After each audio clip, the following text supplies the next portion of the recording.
السلام عليكم ورحمة الله وبركاته. ازيكم حبايبي، عاملين ايه؟ كل سنة وانتم طيبين. النهاردة هنعمل مع بعض عشاء خفيف كده بالرقاق الطري اللي احنا كنا عاملينه. لو فاكرين رقاق الطاسة اللي قلنا لكم هنعمل منه حاجات كتير.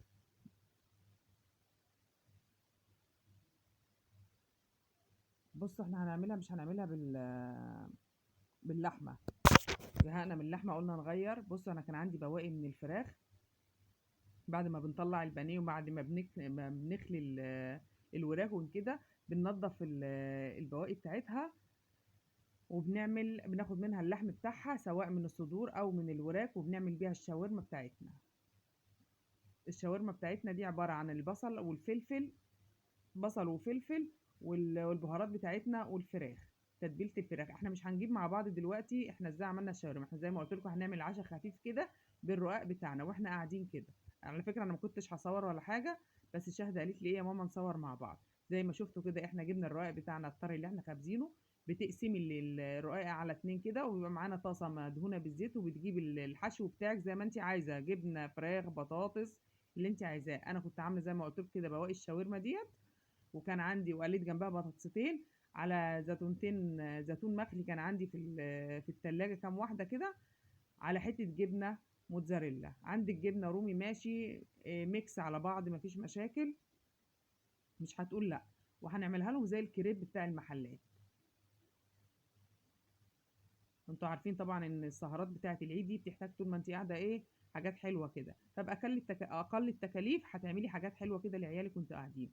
بصوا يا حبايبي، زي ما انتوا شايفين كده هنجيب معانا الشاورما بتاعتنا او الحشو الموجود، بسطرمه ماشي، بيفي ماشي، بطاطس بس ماشي. انا زي ما قلت لكم دوت كان موجود عندي من بواقي الفراخ وكنت عاملاها، فدي الحبه دول اللي اتبقوا معانا. هي مش واضحه معانا في التصوير قد كده زي ما قلت لكم، انا ما كنتش هصور، بس شاهده لقيت لي يا ماما نصوروها. وان شاء الله باذن الله، وان شاء الله باذن الله برضو هتجيب مشاهدات حلوه وهتعجبكم، وهتقولوا لنا في التعليقات بتاعتكم. احنا هنولع النار كده على اي طاسه، اي جريل اللي موجود عندك، وهنوطي النار خالص. زي ما قلت لك هنجيب طاسه مدهونه بالزيت ونبتدي نشتغل في قلب الطاسه كده، وهتلفي وتحشي وتعملي كل حاجه في قلب الطاسه وانت قاعده. هنجيب البطاطس بتاعتنا مع الزيتون، هنحط عليها الجبنه بتاعتنا، وهنلفها اللفه اللي انت عايزاها. بس والله العظيم ما اقولكوش على طعمها وجمالها.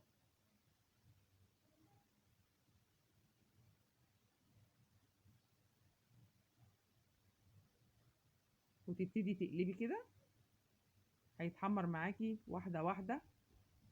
طبعا لو انت عندك الجريل بتاع الشاورما او بتاع الكريب اللي هو المخطط دوت، هتلاقيها فيها بتطلع احلى. انا مش موجود عندي فعملت بالمتاح عندي يعني. بصوا حبايبي بتطلع مقرمشه ومحمره كده ازاي.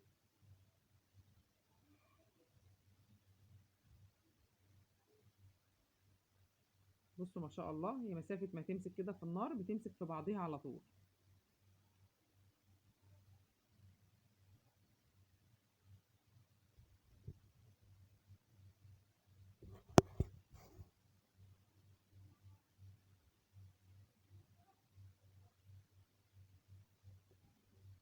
هنبتدي نطلعها كده، احنا معانا صينيه هنبتدي نطلعها ونحط الدور التاني منها.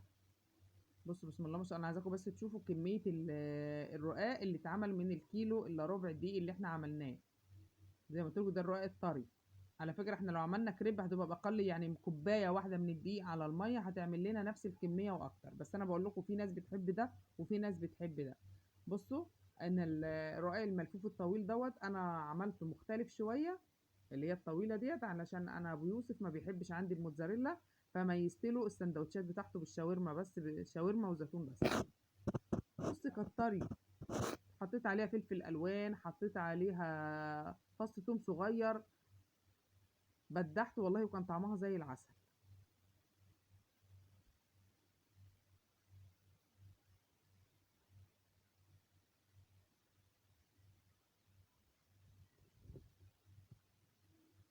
اما تحسي ان الطاسه بتاعتك نشفت كده من الزيت بتزوديها تاني.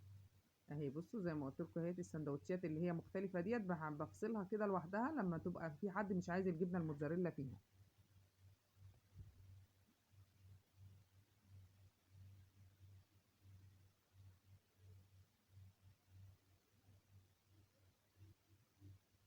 اهي ما شاء الله، ده ال3 سندوتشات اللي انا قلت لكم طلعتهم هم في لابو يوسف لوحدهم، فصلتهم لوحدهم، ودي بقيت سندوتشات بتاعه العيال. بصوا الكميه بسم الله ما شاء الله، واحنا يعني كلناها الحمد لله، كلناها في ساعتها، ولو في تاني كانوا اكلوا، كانت طعمها زي السكر والله العظيم.